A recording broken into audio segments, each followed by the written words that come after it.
The Navy will decommission 2 nuclear aircraft carriers back-to-back and 2 Independence-class littoral combat ships will go up for foreign military sale, according to the service's latest long-range shipbuilding plan. Following a planned 13-month service life extension, the 48-year-old USS Nimitz will leave service in 2026, 1 year later than last year's plan. Commissioned in 1975, Nimitz was built for a 50-year service, and the extension will squeeze at least one more deployment from the first-in-class carrier. In a Tuesday statement to USNY News, the Navy said its plan to extend Nimitz as part of a 5.5-month maintenance availability that will carry the carrier into May 2026.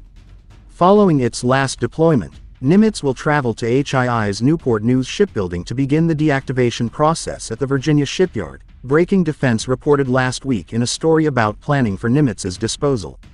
Nimitz's decommissioning will follow the former USS Enterprise, which was decommissioned in 2012. For the last decade, Newport News has played host to the hulk of the first U.S. nuclear aircraft carrier after it removed the cores of the ship's 8 reactors.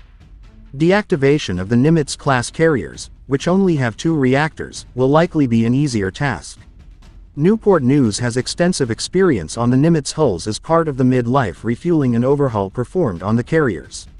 Nimitz will remove a year-long buffer between Nimitz and the decommissioning of carrier USS Dwight D. Eisenhower, according to the plan.